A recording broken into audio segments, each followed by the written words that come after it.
This is DDS.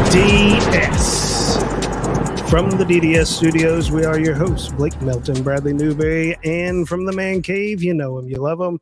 It is Matthew Two-Tone Blue Parker. Parker, how you doing tonight, buddy? I'm doing great. I like a little DDS after dark. That's what I'm talking about, man. We just keeping it live. For keeping it live. paid subscribers only. Absolutely, Newberry. We got a lot to talk about tonight, but guys, before we get started here, do us a favor, go down below there, hit that like and subscribe button, share this video with all your friends, tell everybody about DDS Sports Talk.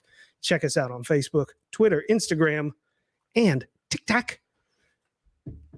And also, you can download all these audio versions of these podcasts on all your favorite podcasting platforms. Again, hit that like and subscribe button down below and share this video, guys. Newberry, we got a lot to talk about tonight. We have so much going on. I had to bring out my reading glasses for tonight. Jesus. We're going to be touching on the LIV Tour. We're going to touch on the NFL like we usually do. We got some quarterback news and money. We got the Bucks and tight end news, but not the one you're thinking of. We got the Browns adding more quarterbacks to their roster. God. Nashville will soon play host to WWE's SummerSlam. It's a big deal. We're going to talk about it right here in the mid-state. Yeah. We'll have our traditional final thoughts, but first, we're going to Rocky Top. Oh, boy. Is it for good reason or is it not? We'll see. Let's dive in and see. The NCAA reveals 18 level 1 violations to the UT Vols under the once head coach Jeremy Pruitt. Parker, give us more. Yeah, 18 level 1s. That's as high as they get. If you look at the level 2s and 3s, there are over 100 of them. Stuff ranging from taking people to McDonald's, not stuffing the bags full of cash, but buying them a lot of McDonald's, paying rent, just handing out cash, all sorts of stuff. But this is all under Jeremy Pruitt and his staff. It reads into this 51-page document. It really reads into this that the university has done everything that they could. They've spent over $2 million on this investigation. The university has, over what amounted to be about $60,000 worth of, what stuff Pruitt shouldn't have been doing, and his wife. It goes on and on, and there's no sanctions leveled against the university yet. And there's some speculation of what that could be. I was reading through it. It is amazing to me the level that Jeremy Pruitt's wife was involved. Like you mentioned her. I mean, I saw that she was making rent payments. She had made I think it was something like 13 individual payments of $500 or something to one player, and they were putting down payments on cars and security deposits down. It was some astronomical number. Now in the NIL time, I don't know if it's really a lot of money, but back then, $12,000 was a lot. That was a heap. But it was kind of a family affair. It seemed like. It was. How many wins again't Florida did it by? No shit. Maybe one next year, but see, a lot of people thinking about NIL and hey, would this be? It still would not be legal now. A coach can still not give a player cash, cash money. It just the university. No one from the university at all can give them money. No, and they actually came into this investigation and said this is the model for how a university should respond for this type of investigation. And in my opinion, with what the NCAA is going through, in fact, I think I said this almost exactly a year ago when we were talking about this, y'all. I think you're right. With somebody that would have to with the shape the NCAA tournament the NCAA is in, when you have a university that does everything and goes out of the way, fires all these people with calls, is not going to pay them, helps NCAA. They're already self-imposed. They took 12 scholarships away last year from themselves. The NCAA is going to slap the wrist of Tennessee, in my opinion, but they are going to bring the hammer of Thor onto Jeremy Pruitt, and he is going to show calls, and he is not going to be around for another 10 years. Yeah, I was gonna say. So let's go back and review a little bit of what happened. Let's talk about what Tennessee did in response to this, because I think you're right. I think this is the model that the team should, or institutions should go through if they happen to have an employee that goes rogue, like Jeremy Pruitt clearly did. I mean, so let's start with Jeremy Pruitt. Fired him with cause right out of the gate. Number two, they fired probably one of the most beloved coaches that was at the time the AD in Philip Fulmer. Didn't matter how well he was liked, they had to get rid of him because they had to get rid of all appearance of impropriety at that point. So got rid of him. And then all of a sudden, mysteriously, all of these high top tier players that were recruited by Jeremy Pruitt started leaving the program, and everybody was like, why is everybody leaving? Eric Gray goes to Oklahoma. Chandler goes to North Carolina. We had linemen that left, 5-star linemen that left. It seems to me all of the players and coaches that were involved in this, and even some that may not have had any knowledge of it, I mean, they went totally nuclear here, and they literally rebuilt pretty much the entire athletic program at Tennessee. You're right. And speaking of the players that left, so I was trying to figure out exactly which players, because they're redacted in the release from NCAA. And so I was trying to find dates to when Pruitt would tweet things versus when they would put out stuff. But the NCAA was pretty broad on their dates. They'd say, between January of 2019 and November of 2020. And so you couldn't really narrow it down. But they did have allegations against Jeremy Pruitt up until November of 2020. At the beginning of December, Pruitt tweeted out in 2020, just weeks after supposedly he was still giving money, he tags 18 individual players that just signed, and one of the tweets says, quote, target acquired. Just doesn't age very well. Wow. Looking back at it. And I don't think you see him coach again. I really don't. Well, I was going to say, I think you were talking about Jeremy Pruitt. It wouldn't surprise me for them to slap him with a lifetime ban in college. I think he deserves it. And I'd be interesting to see UT, the university, did all of the right things to address the situation, Parker, to, as best they can, set themselves up for the future, which the future is now. Mm-hmm. And I'm more interested to see Pruitt versus UT. I think the NCAA and the university worked as closely as they could together. Yeah, and I think the more of a case that the NCAA stirs up, I think the less likely you hear anything from Jeremy Pruitt ever again, because how is he going to be able to show cause when both the university and the NCAA say, you screwed this up, and this is the list of stuff that we have on you?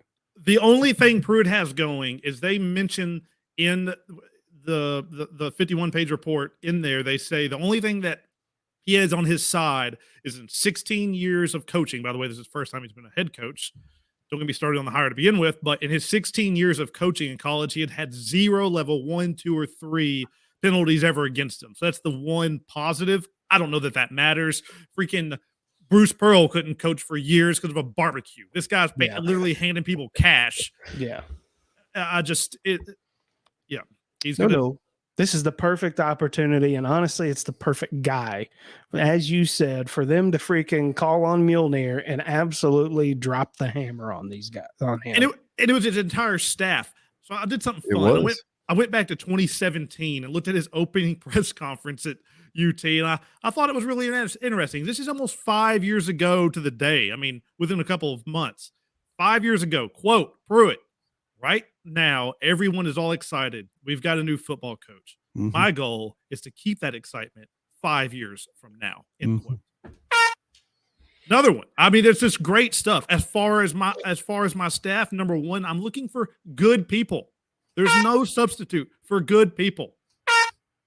So it goes on and on. It sounds like, I mean, look, I'm going to ask a question, and shrug it off as nothing if you want. But do we think that he just came up with this, this strategy for trying to grow a program out of nowhere? Or do you think he learned it from somewhere that maybe he came from? Hey, you could ask Jimbo that question too. He alleged that Jimbo earlier. seems to think that there might be something there, maybe. You know what? If there is, he's a hell of a lot smarter. I guarantee you right now that Saban's wife isn't going over to the McDonald's and passing people cash. Like, if that's happening, that made me actually have a whole new perspective on NIL. All this can stop. We don't have to worry about it anymore. You don't have to hide it. Just run it through the collectives. So in some of the money Pruitt was giving, according to this report, was his own money. Like, that's a whole nother thing that coaches don't even have to think about anymore. So great. Yeah, I agree. It takes that out. Don't get me wrong. I'm not apologizing for Jeremy Pruitt, but then coaches don't have to think about doing such a thing. It's taken care of outside of the program at that point in a more revealed fashion, if you will, because everybody knows where it's coming from at that point. It's interesting though. I know that everybody that wears the orange and white is ready to put this behind them, but unfortunately it's not going to go away until the NCAA stops dragging their feet and gets on with it. I give you one last note about it is all these guys, I believe, aren't coaching anywhere. Pruitt was in the Giants. He got fired. They all got fired. However, I do know of one that still has a job. Uh-oh.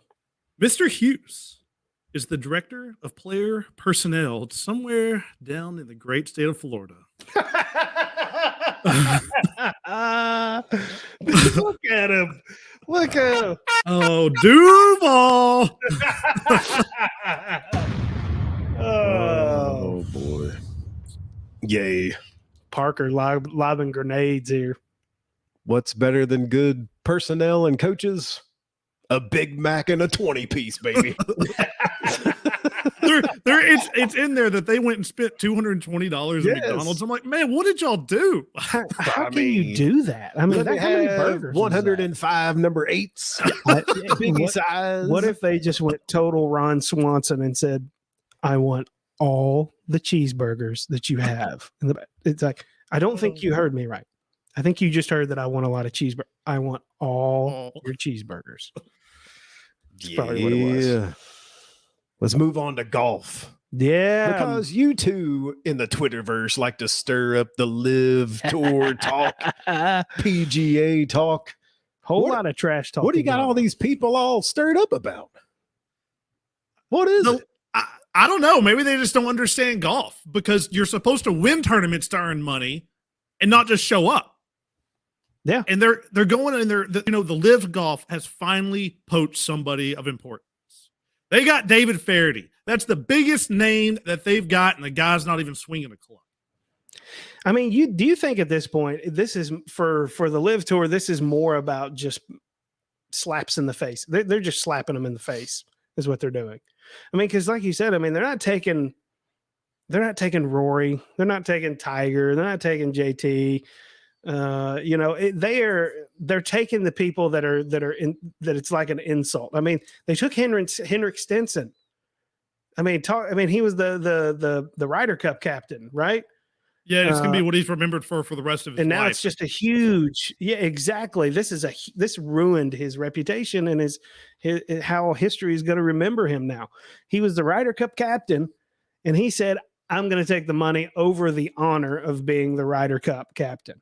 This has been the argument that I think our generation has had about this generation of golfers, post the Tiger Woods era, is they don't have to play any freaking golf to make any money. They don't even have to win, like you were saying, Parker. I mean, you got people like Ricky Fowler, great guy, but he doesn't win he doesn't hardly win at all, but he's probably one of the richest guys on the tour. He's a branding guy. I mean, and now you've got guys on the LIV Tour who are making more than top tier guys were on the PGA Tour, and they're not very good. I mean, you got Patrick Reed. Yes, I said Patrick.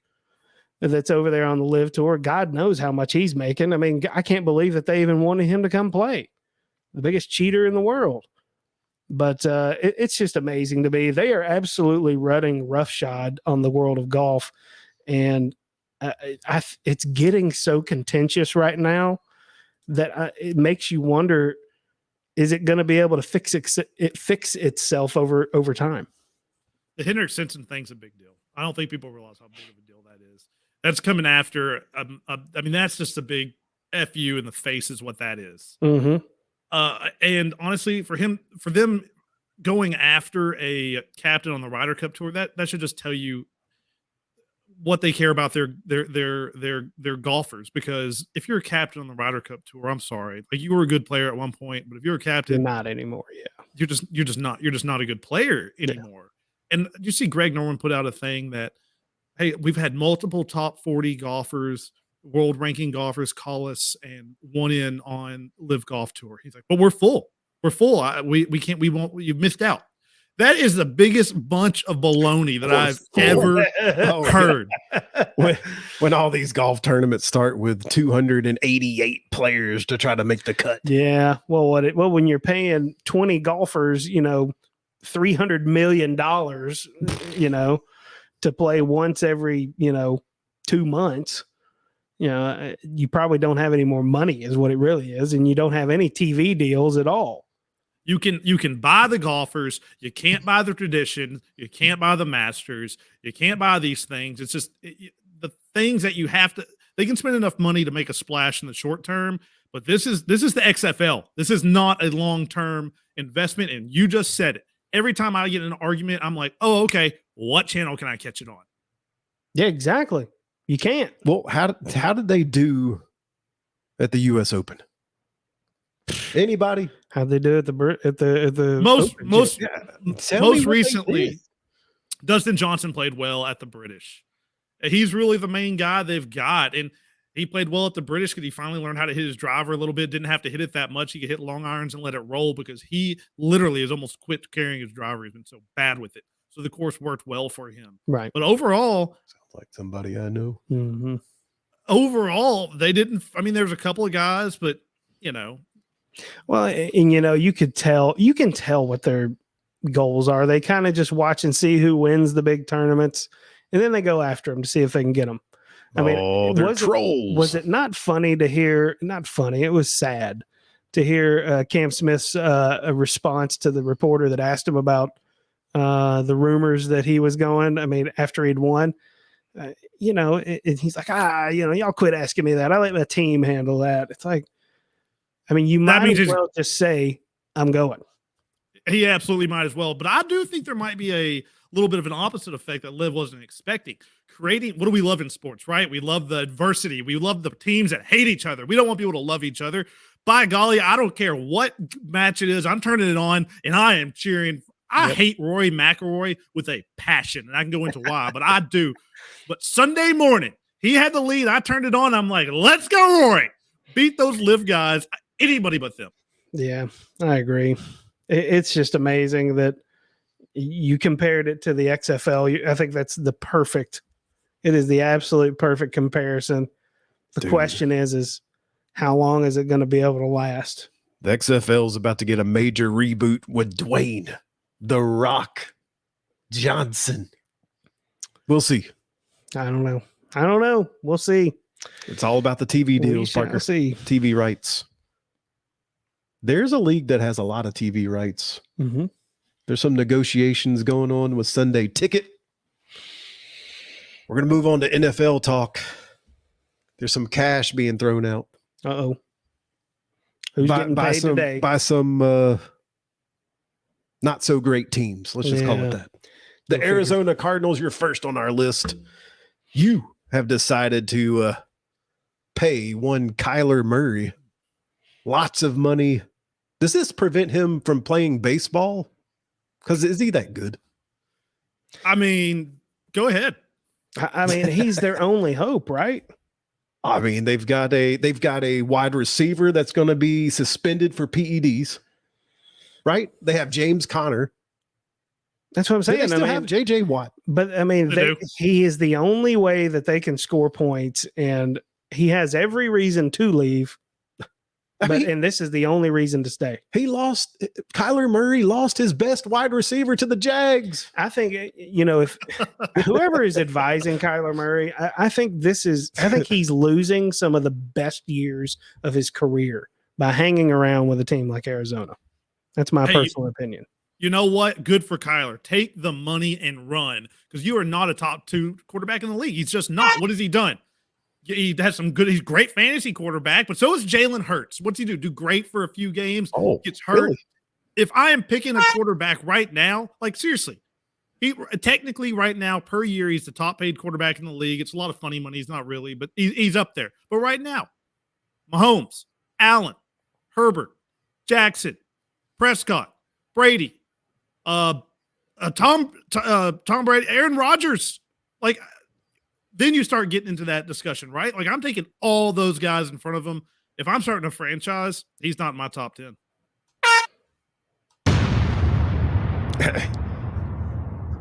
That's a no doubt. I'm 100% agree. I remember the year Kyler Murray won the offensive rookie of the year. Yeah. And his numbers were not that far off from one Gardner Minshew rookie with the Jags. Go look it up. They weren't that far apart. Yeah, it's really hard for me to stomach.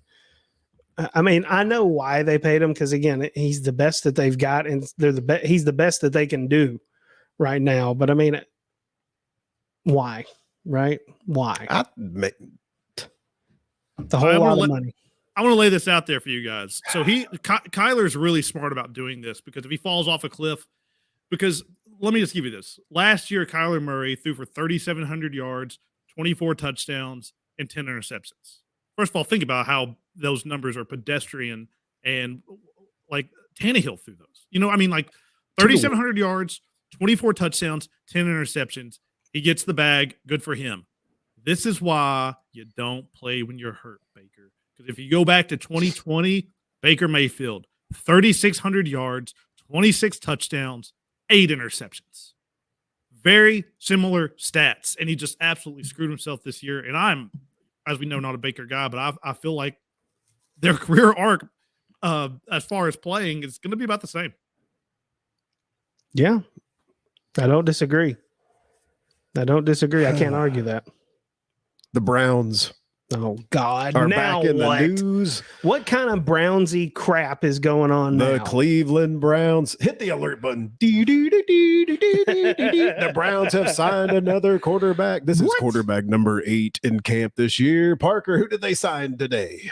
The man, the myth, Josh Rosen. Yeah, this is his 29,000th team. So when did having as many quarterbacks as you do wide receivers become a strategy in the NFL? Urban Meyer. I don't understand. Urban Meyer's up there in Cleveland. I mean, I just don't get it. He's whispering some stuff to the Browns right now. Man, I just don't get it, man. How many is it? He says, Tebow can do both. Throw it to himself. That is a Brownsy thing to happen right there. I don't get it, man. Why do we keep adding quarterbacks to the list here that we're going to put on the payroll? But dude, I get it. I don't get it. I mean, listen to this. I don't know why you even want him. I mean, I know why they get him, because they need bodies in the door because Deshaun's going to be suspended. But last year, he was 2 for 11 with 2 interceptions. Those are fantastic stats. Fantastic. 2 for 11. Those are 2 for 11. His interception percentage per pass is 18.2%.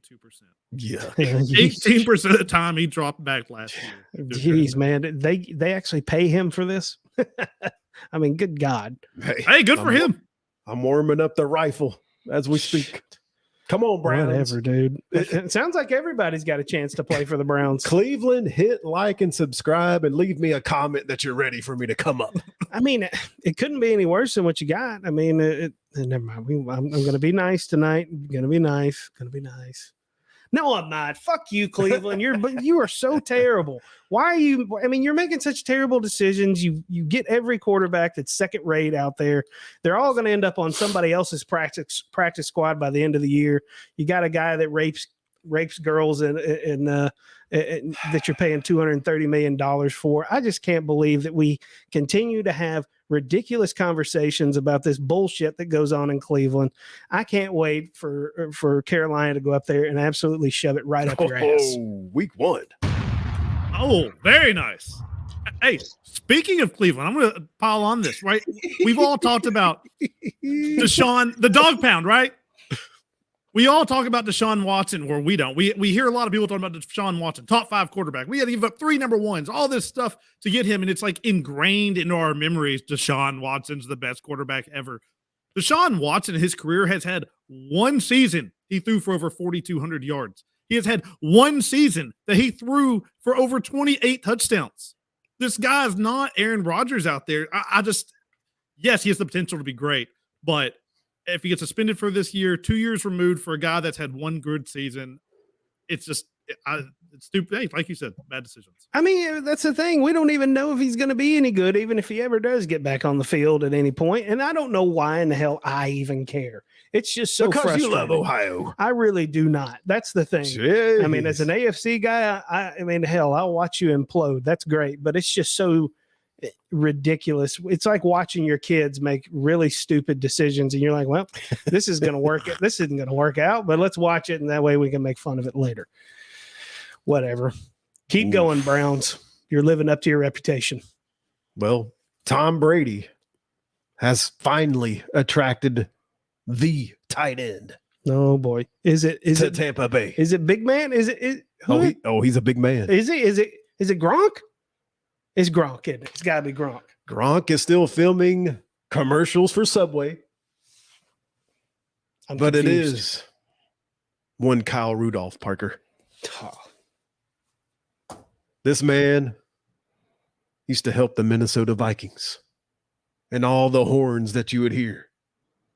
Catching touchdowns, blocking for Adrian Peterson. You guys know him well. He ran so well for the Titans last year.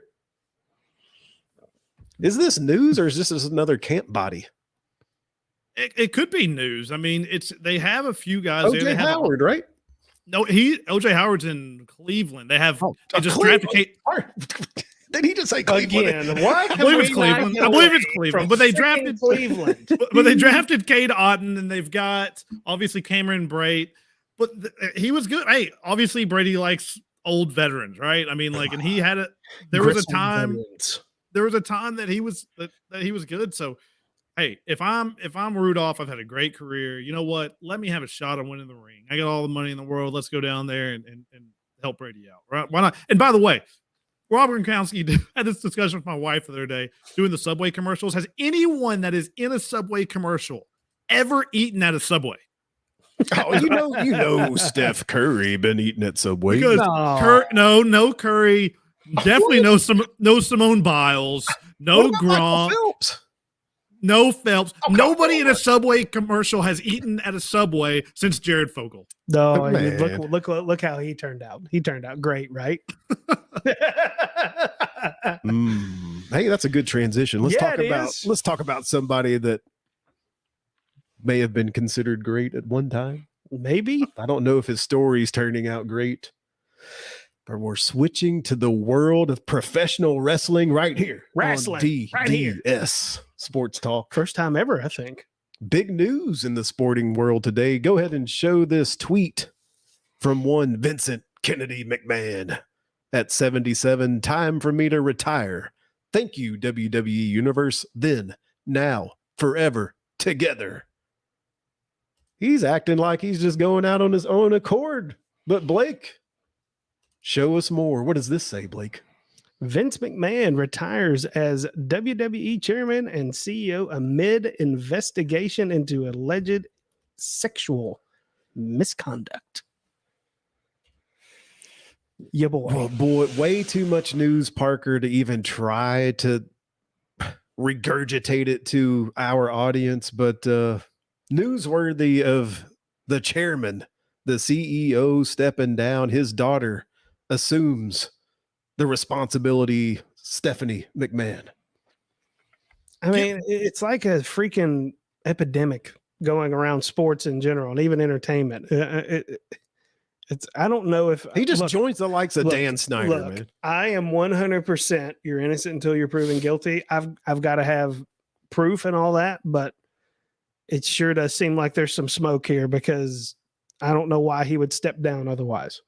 Bradley, I know nothing. Give me the 30,000 view, like I would tell you Deshaun Watson's accused of having, 24 women thing. Like, give me the super high level. It's super high level would be it's known of 4, and then the unknown is at an uncountable number. Are those 4 credible? Does it seem like those? Oh yeah, that's the only reason why they're out. I mean, it's a lot of money being paid.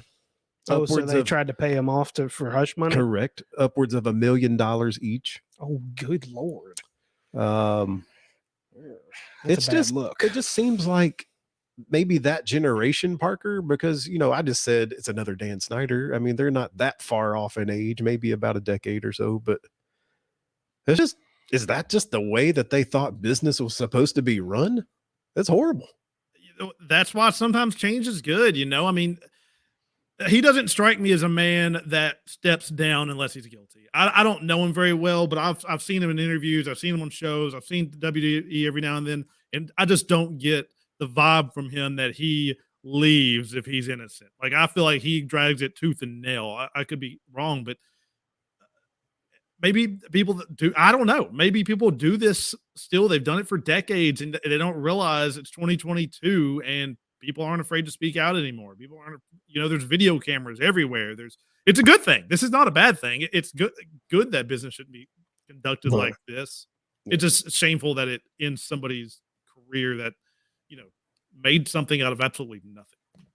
I mean, Blake and I, my brothers, have grown up with this industry. Vince McMahon is not a stranger to the courtroom.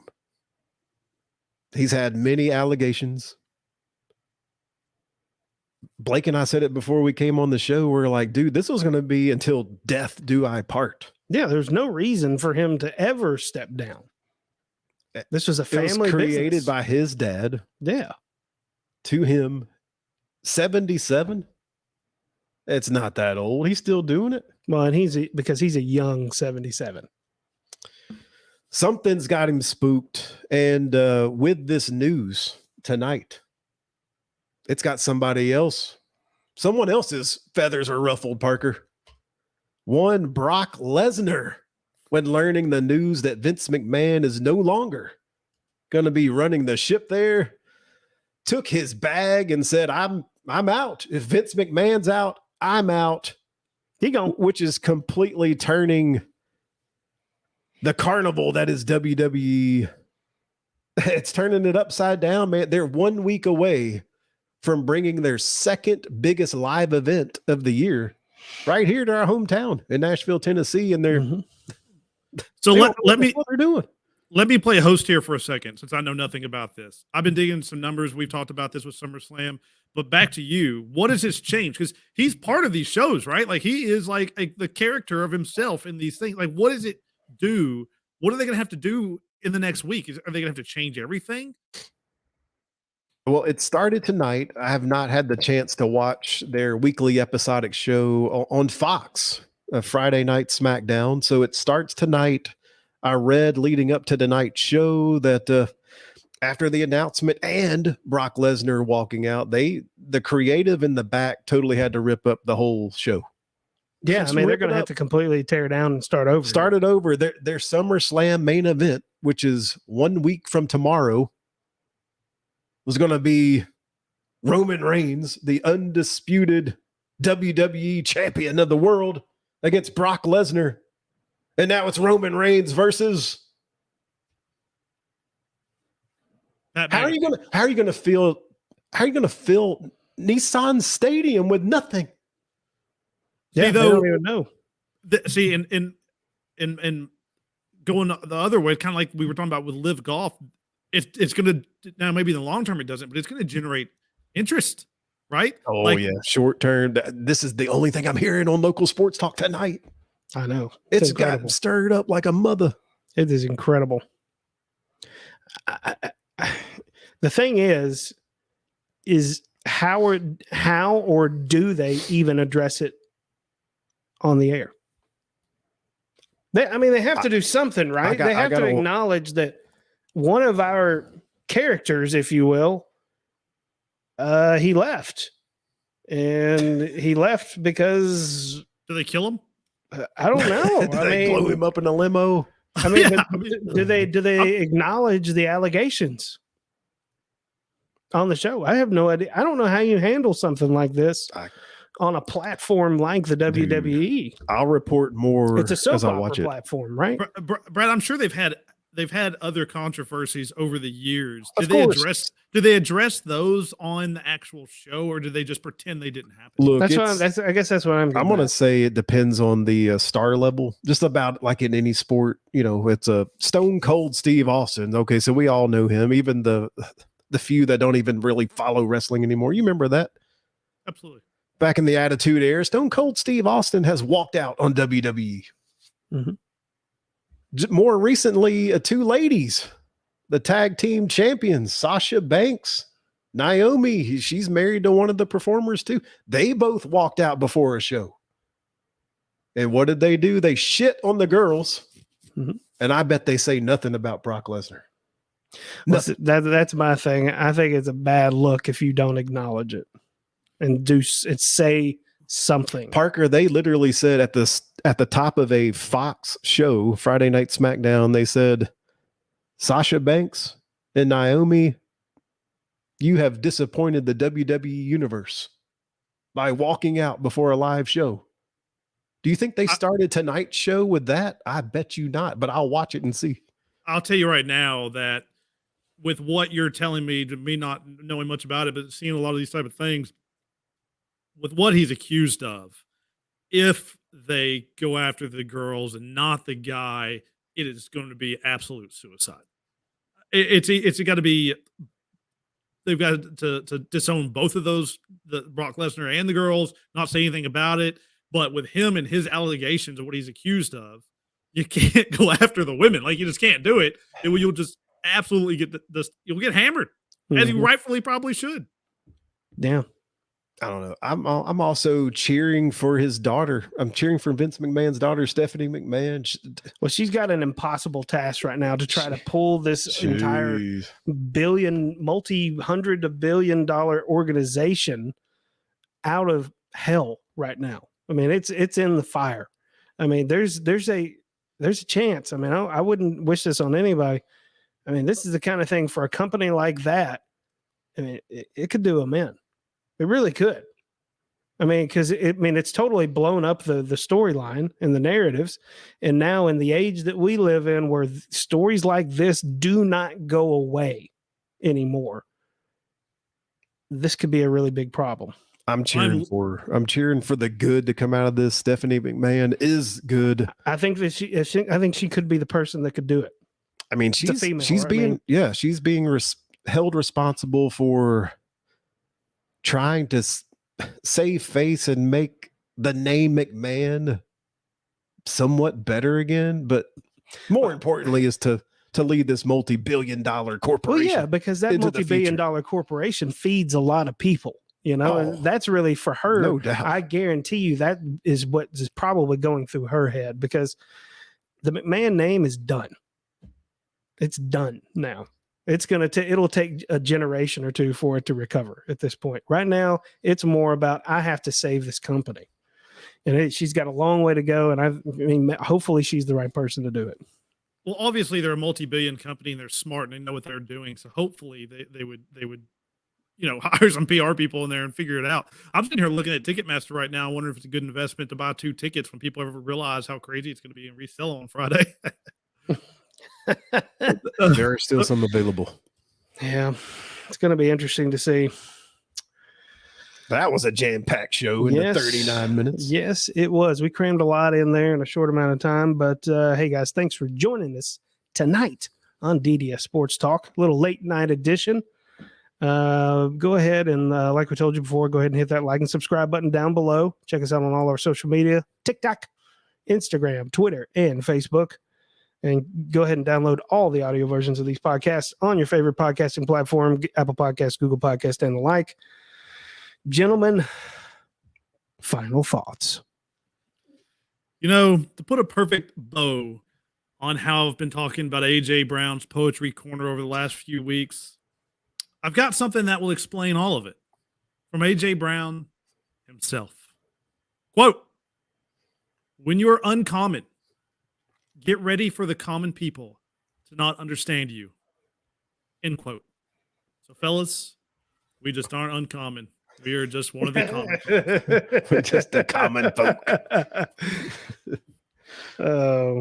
Well, let me throw out some names to everybody in my final thoughts. Jim Thorpe, Michael Jordan, Bo Jackson, Deion Sanders. Gentlemen, there's a new two-sport athlete in America, and his name is Daniel Jones, the quarterback of the New York Giants, has signed a 3-year deal, Blake, with the American Cornhole League. Throw your sack around, baby. Oh, Jesus Christ. I thought you were going with the one baseball player I knew. Jesus Christ. Yeah, my final thought is way more boring than that. Hendon Hooker announced today he's the quarterback for the University of Tennessee. He announced he is writing a children's book with his brother called The ABCs of Scriptures for Athletes. Comes out in November. You guys go ahead and check that out whenever it hits stores. But as always, two-tone blue all the way. You guys be well.